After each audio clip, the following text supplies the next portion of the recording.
What is wrong with you? Seriously. What's with the smile? It's creepy as hell. All this and more on Gory Storytime. Warning. Gory Storytime is a horror movie review show by a son and his dad who thought that letting his 5-year-old watch scary movies was acceptable. If you are offended by horror or talk about blood and gore by a child, or if you don't want horror movies from the 60s through today spoiled, then there is a remote stuck in your couch cushion next to potato chip crumbs. Use it. And of course, parental discretion is advised. Why? You didn't use any. Shut up and start the show.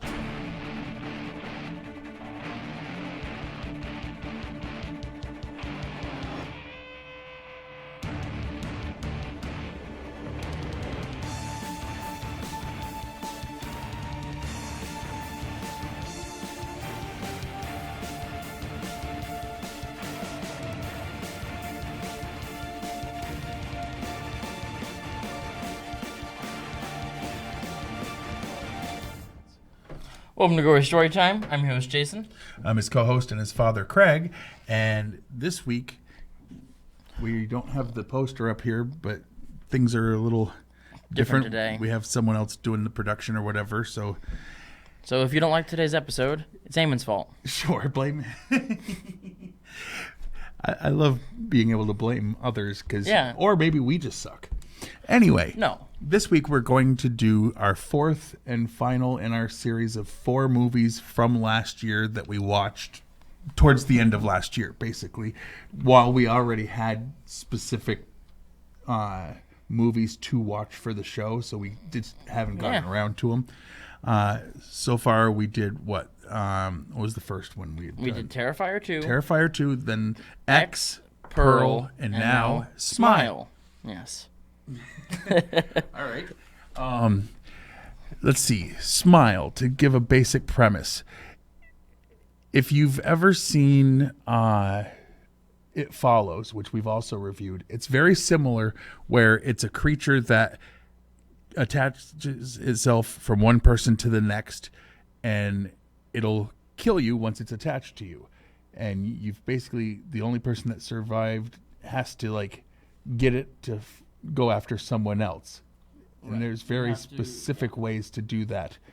So it's very similar to that. It follows in that way. Only this one is, you see things that aren't there. You see people smiling at you very creepily. And the only way to get rid of it... It makes you end your own life. Through tragedy. It basically makes you end your own life, and it makes you do it in front of someone, and if someone sees you do that, it passes itself on to them. Yeah. So it doesn't really want you to do it away from folk.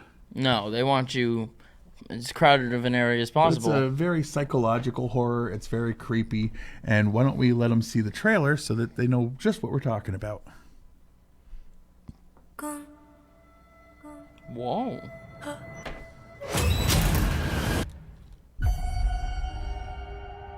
What is it you like to talk about?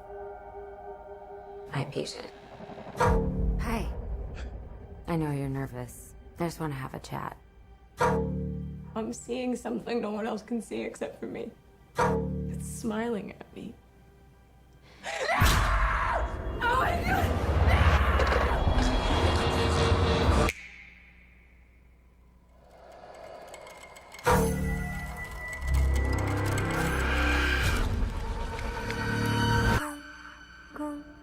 Yesterday, a patient in your care died brutally in front of you. I need to find an explanation for what happened. It's smiling at me. It's smiling at me.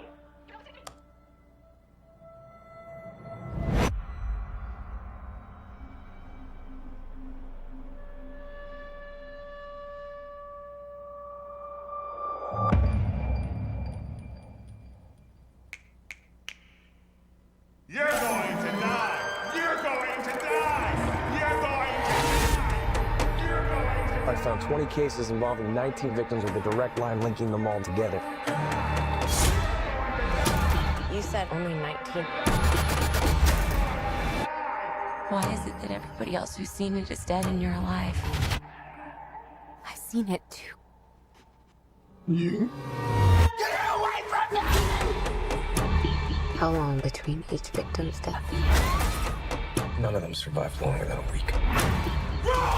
Today's my 4th day. I am not gonna keep running. I have to face it. How does it make you feel?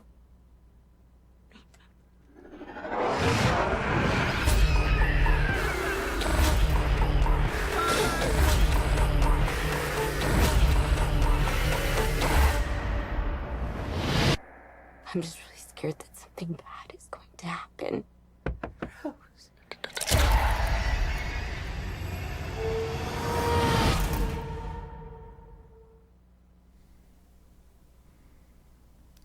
Alrighty. So, now before we get into the behind the scenes information that we give every week, it's time for us to give a shout out to our sponsors, because see, what we do here every week is we come in and do this show hoping that big corporations will send us tons and tons of money to promote their products. And as usual, we're successful in that. Oh yes, that's why we wear the same like 5 shirts in rotation each. I've had the same hat for like 3 years that I've wore, because I'd already have a brand new white one of these, but whatever. Anyway, this week our big checks came in so that we could promote these items. Let's see. Gory Story Time is brought to you by You Are a Complete Nut Job, a self-help book that just gets to the point. No beating around the bush and coddling people. You Are a Complete Nut Job goes into depth to explain exactly what the hell is wrong with you and tells you what to do to get better without all the PC language to make you feel good but doesn't really help. You Are a Complete Nut Job. Pick up your copy today, loser.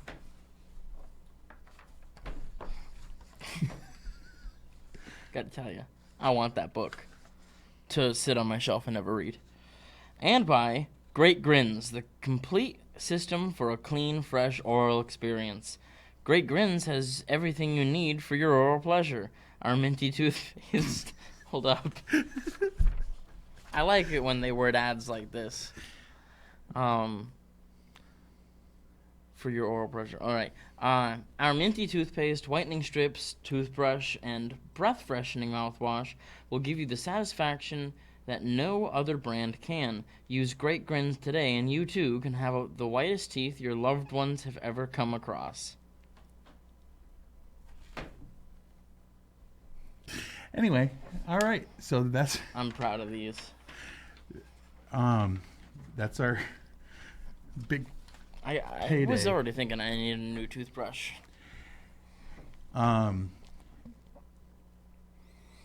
Anyway,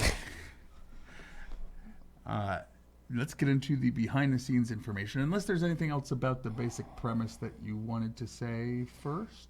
Go watch it. Yeah, he says that every week. Basically, it's streaming somewhere. It's you know good. where it's streaming. Go watch it. Yeah, we're not paid to promote wherever it's streaming. Plus, we didn't really look into that. No, I know care. exactly who, Oh, but it doesn't matter. Paramount. But yeah. Okay. Now we'll get into the meat and beef of the show, Or as I like to call it, the meat and beef of the show. A couple of days before September 30th, 2022, the release date, actors from the film showed up at various baseball games sitting behind home plate, sitting dead still and just smiling into the camera, unmoving, despite fans in the audience becoming understandably concerned while wearing smile shirts. Another soon appeared in the background with the crowd during the Today Show. Paramount originally planned for the film, which had a low budget of $17 million. A low budget of $17 million. I want a low budget of $17 million. In the 80s, that would have been a large budget, but this isn't the 80s. To be a streaming-only release on Paramount+. The film was screened for test audiences and scored much higher than anticipated. Try that again. Anticipated. There we go. Prompting Paramount to give the film a theatrical release in the United States. It grossed $22 million over its opening weekend, which Paramount's distribution chief Chris Aronson said exceeded our wildest expectations. I mean, they were making profit after the opening weekend. Oh, yeah. I mean, by 5 million? million? Yeah. The smiles in the film are all natural and not enhanced with visual effects. The studio even asked if they could be tweaked, but Parker Finn stuck to his guns and said he wanted them to be grounded in their creepiness. I like that. The film was originally titled Something's Wrong with Rose before being renamed Smile. Parker Finn told the actors who would be smiling in the film he wanted dead eyes that did not match an incredibly Uncomfortable. wide tooth bearing smile. Yeah, sorry, I was just trying to Sound it out? no. I was reading it weird. Imagine an incredibly uncomfortable wide tooth bearing smile. That it was meant to feel predatory in nature. The cursed Smile people wear bright pastel colors, while Rose wears dark contrasting colors, showing the difference between happy and sad. The mother growing in size is meant to drive home Rose's feeling that she's back to being a child again in the presence of her mother. The illusion was created in part with a rebuilt hallway at a smaller scale and part with the monstrous double played by Kevin Kepi. Title screen doesn't appear until 13 minutes into the film. So it didn't say Good cold smile, open. Yeah. At the 1 hour 21 minute mark, there's an Easter egg as Rose looks at a text thread with Trevor. His ID picture at the top shows him smiling, but earlier she had glanced at it and the pic did not have him smiling. So they purposely changed that pic to give it a creep. When the Paramount logo is shown in the trailer, it is immediately flipped upside down so that the arc of stars resembles a smile. Parker Finn knew from the start he wanted the film's title card to be anxiety-inducing. An earlier version failed the Harding test, which examines how triggering an image is to photosensitive viewers. Okay. While talking about his creative process, Parker Finn says he wanted to create a film that feels like an escalating nightmare, and that happens because the evil in the film uses a smile as a mask to hide its true intentions. Well, let's see. A 30-second teaser was released during Top Gun Maverick and Crimes of the Future in theaters. Writer and director Parker Finn wanted to use practical effects as much as possible and only use visual effects or CG to enhance or sweeten or bridge the gap when something isn't possible practically. Smile received mostly positive reviews from critics and was praised for the visuals, themes, and Bacon's performance, but criticized its jump scares. It was a box office success, grossing $216 million worldwide on that $17 million budget, as we said. So not only was it almost making money after the $200 first million weekend, profit. basically, yeah, like almost off by $1 million. Mustache the cat is played by Star the cat, and the shot of it walking up to Rose was the first thing they filmed. Around 25 minutes, the person Rose sees from the window is her dead mother. That's also her mom saying Rose on the recording at 38 minutes. 1 hour, 48 minutes. Parker Finn says the face is a true look at the evil thing that's been hiding behind all the smiles. They called the entity Lollipop, thus explaining the use of the Chordettes Lollipop at the start of the end credits. And this is... You know the song, right? Lollipop, Yeah. Lollipop. Yeah. And this is what happens at the end of every cycle as the beast physically enters the victim to make them commit suicide. When asked if the smile curse is beatable or is the fight to stop it hopeless, writer and director Parker Finn revealed, "It's a good question. I like to think that this thing, it sort of enjoys toying with its victims and being as elusive and slippery as possible. I like to think there's probably a way to beat it, but I don't know. I mean, it's also quite inescapable."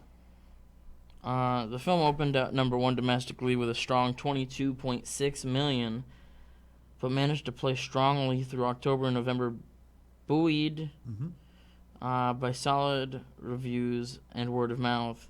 it fell only 18% in its second weekend.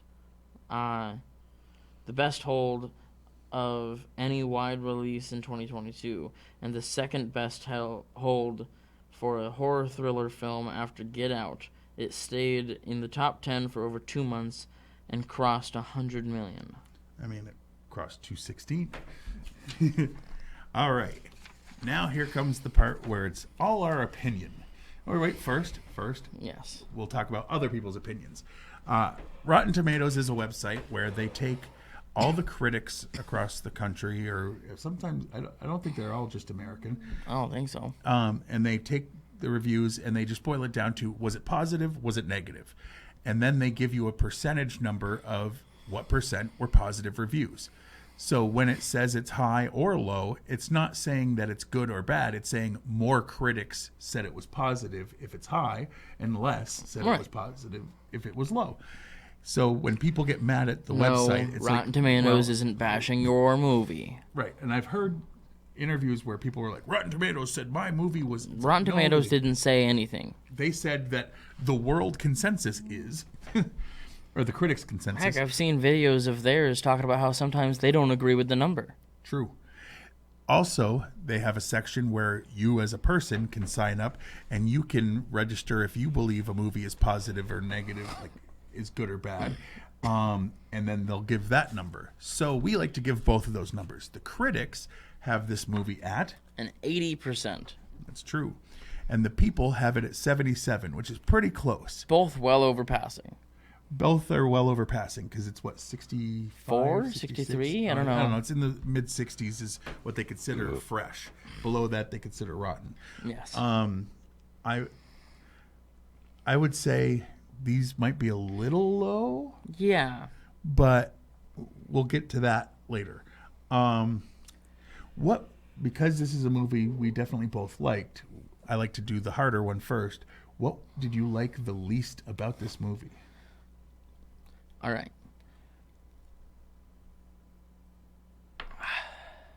I know, nitpicking.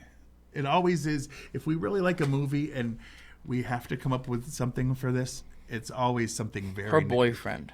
Her boyfriend? I did not like him. I didn't like him when we first met him. And then, like, he got worse. All right. Why? I don't know. I just never liked him. Well, that's weird. Okay. I have a reason.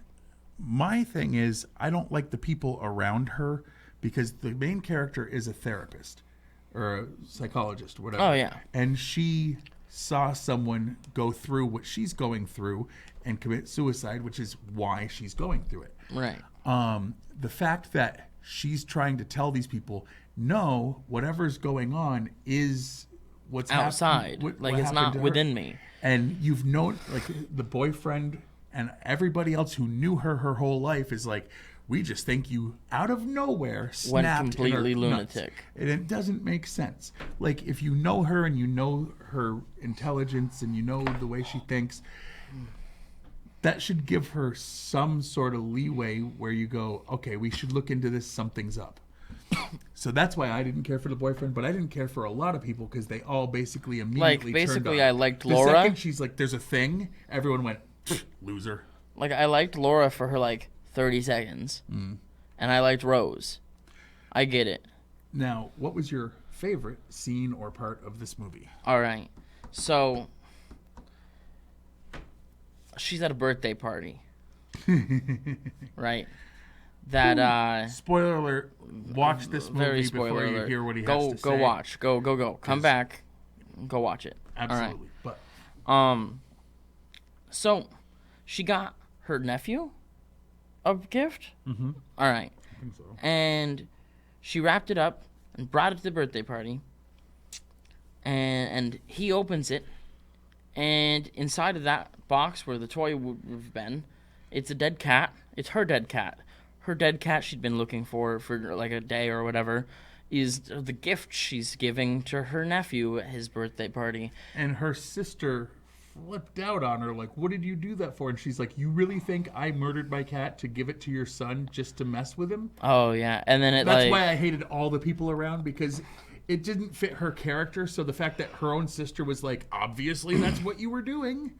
And like, then it has like, I think Laura as the smiling woman in the chair, and like that scene, beginning to end, is probably the scene that makes this creepy, movie it's like messed up. exactly what it is. It is. Me personally, I like right at the beginning when she witnessed The smile victim. And I mean, the woman, this isn't even much of a spoiler because it's literally before they hit the word smile on the title screen. Oh yeah. And this woman's just staring at her like this. They showed it and in then the she trailer just a little. takes a knife and she just, A broken piece of plate. or whatever it was, she took something sharp and she slit her throat as she just smiled and just let the blood gush until she collapsed. Like, it was creepy. It was perfect. Gory. It was realistic looking. Oh, It worked. they had that So thud for me, it on the just started floor. off on that. They right had that start, fourth you floor know? thud that they missed in so many movies. But it started off on the right foot. That's what I meant to say, not the right start. It started at the right start. Started on the right foot is what I mean. All right. Now, here's the important question. On a scale of 1 to 10, 1 being someone, kicking you in the nuts, Sure. and 10 being your fiance doing something totally different to them. Oh, Let's go low to... I have no basis.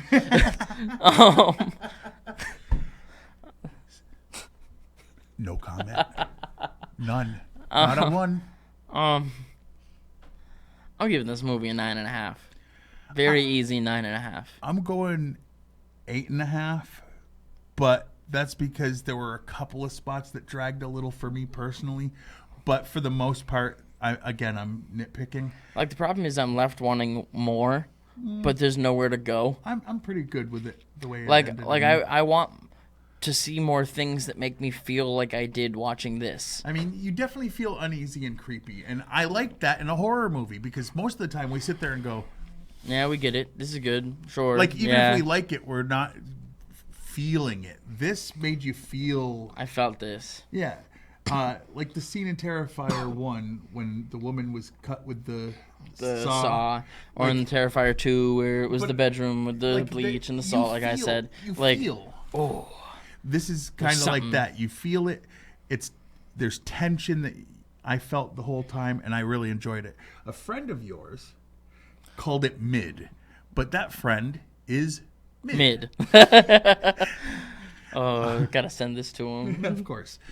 And I only say that just because, if there are chops to be busted, I shall be busting them. Yeah. Because this was a good-ass movie. This is a really, really good movie. But- It wasn't subpar or mid. That said, why don't we look over here to the things to do our wrapping up? Eamon's sitting here just watching the show going, oh, yeah, I have stuff to do. No, not that. What? Wrong. That's Okay. the one. You can watch this show, Fact TV channel, 1076, Thursdays at 8:30 p.m. and Fridays at 7 p.m. You can like us on Facebook. And when I say like us, I do mean Gory Storytime, but I Wait a also... second. What? 1082? What's the problem? 1082. Apparently. Oh, did it change? I think it changed. Oh. Okay. Well, good. I've been just saying the other one that was up there. Well, so... How long have I been saying it? 1082. You can watch That's the this tip. show on Fact TV channel 1082. Anyway. And you can also like us, and when I say us, I mean Gory Storytime and Fact TV on Facebook, so that you can... Yeah, this is when I'm talking, he likes it when you... There we go. But leave the thing up. We were having a conversation. Leave him in this. Never mind. These are the things that happen when people, aren't the regular switchers. It's not a big deal. Back to what I was saying. So like us on Facebook, like Fact TV on Facebook. Next. You can go to factdate.com and watch a bunch of the back episodes of this here show and many other things that they have. And you can check us out on the Twitter I am at Craig Jakes, all one word, all lowercase, and you I'm are at Jiggly Firm Brain. I only tweet things that he says that I find funny, in or out of context, usually out of context. I still have 2 things to tweet. I have 2 things saved up for me to tweet. And the last little thing is check out Gory Storytime on YouTube. Go to YouTube, type it in. The 2 things that'll come up is the Gory Storytime page, which is mine. And please like, subscribe, smash that notification bell, all that good stuff. But also, it'll bring up episodes that are on Fact TV's page. And go ahead and like and subscribe and smash their notifications too. Because why the heck not? Yeah, exactly. And that one more last little thing, go watch this movie. Definitely. Like, if you're sitting here not watching the movie, that's a waste of time. Be watching this movie. I mean, and watch us and, at the same comment, time. like, subscribe, 3 all different those screens. Because, help us out. All right. And then that one. All right, okay. Until next week, I've been your host, Jason. I'm your co-host, and I'm also his father, which don't blame me. It's his fault. I mean, it is. Sweet dreams. Pause.